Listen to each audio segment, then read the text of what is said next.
शक्तीपीठ महामार्गाविरोधात विधान भवनावरती आंदोलन करण्यात आलं। देवेंद्र फडणवीस सरकार महामार्ग जबरदस्तीने लादत आहे असा आरोप देखील नागरिकांचा आहे। सतीश पाटील, जयंत पाटील, राजू शेट्टी, आदित्य ठाकरे हे देखील सहभागी होणार आहेत। आझाद मैदानामध्ये हे आंदोलन करण्यात येणार आहे आणि आंदोलन जमण्यास आता सुरुवात झाल्याची माहिती आहे। शक्तीपीठ महामार्गाविरोधात हे आंदोलन करण्यात येत आहे। विरोधी, जनविरोधी, पर्यावरण विरोधी आणि भ्रष्टाचारयुक्त असा गोवा ते नागपूर शक्तीपीठ महामार्ग हा मुख्यमंत्री देवेंद्र फडणवीस हे जनतेवरती लादत आहेत असा आरोप नागरिकांचा आहे, शेतकऱ्यांचा आहे आणि या संघटनांचा आहे। 12 जिल्ह्यांमध्ये सुरू असलेल्या ह्या महामार्गाविरोधात शेतकऱ्यांनी मोर्चा काढलाय आणि या आंदोलनामध्ये विधान परिषद गटनेते आमदार सतीश पाटील, राष्ट्रवादी प्रदेशाध्यक्ष जयंत पाटील, स्वाभिमानीचे नेते राजू शेट्टी हे देखील सहभागी होणार आहेत।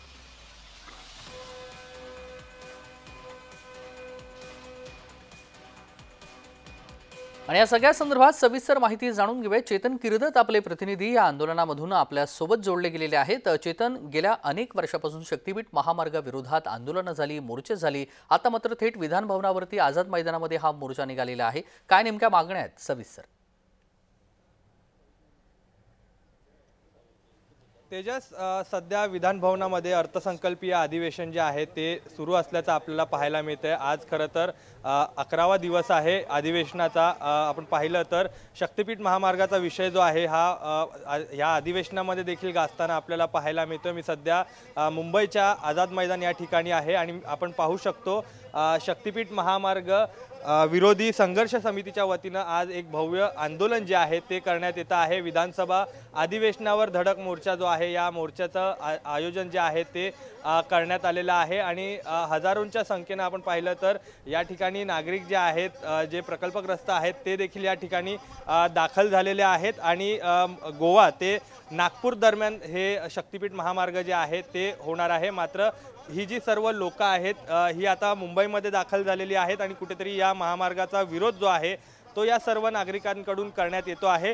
या ठिकाणी आपण हा बॅनर देखील पाहू शकतो, महामार्ग झाला तर आत्महत्या केल्याशिवाय पर्याय नाही असं हे मजकूर लिहिलेला हा जो बॅनर आहे तो देखील आपल्याला या ठिकाणी पाहायला मिळतोय। खरं तर ते नांदेड जिल्ह्यामधून आलेले आहेत। त्याचसोबत शेतकऱ्यांच्या एकजुटीचा विजय असो, शक्तीपीठ महामार्ग झाला नाही रद्द झाला पाहिजे या अशा पद्धतीचे बॅनर जे आहेत ते सध्या या ठिकाणी आपल्याला आझाद मैदान या ठिकाणी पाहायला मिळतात। अगदी काही वेळातच 11 वाजल्याच्या सुमारास सर्व विरोधी पक्षातले नेते जे आहेत ते देखील या आंदोलनात सहभागी होणार आहेत। मात्र त्यापूर्वी आपण ही थेट दृश्य जी आहेत ती पाहतो आहे। आपण काही नागरिकांशी बातचीत करणार आहोत। काय सांगाल, कुठून आलात आणि काय नेमकं झालेलं आहे तुमच्यासोबत? गोवा ते नागपूर हा महामार्ग बनतोय, काय तुम्हाला त्रास होतो?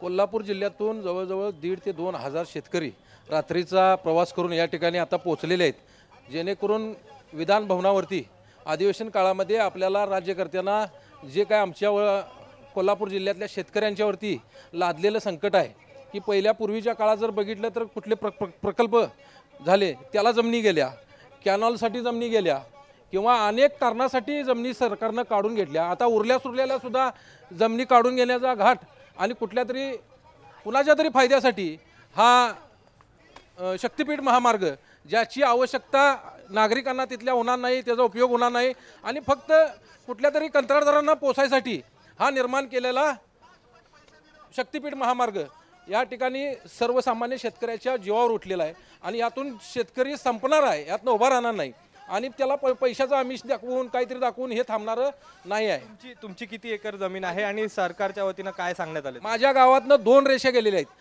त्या पहिल्या रेषेमधनं माझा त्यातनं म्हणजे 1 गुंठा पण जात नाही, पण दुसऱ्या रेषेतनं नवीन काहीतरी नागरिक आणि शेतकरी हे आक्रमक झालेले आहेत। गेल्या अनेक वर्षापासून खरं तर हा प्रश्न शेतकऱ्यांनी आणि तिथल्या नागरिकांनी मांडलेला आहे आणि यावरती आता विधानसभेमध्ये याचे पडसाद काय उमटत आहेत हे पाहावं लागणार आहे। धन्यवाद आपण दिलेल्या ह्या सविस्तर माहितीसाठी आणि प्रतिक्रियांसाठी।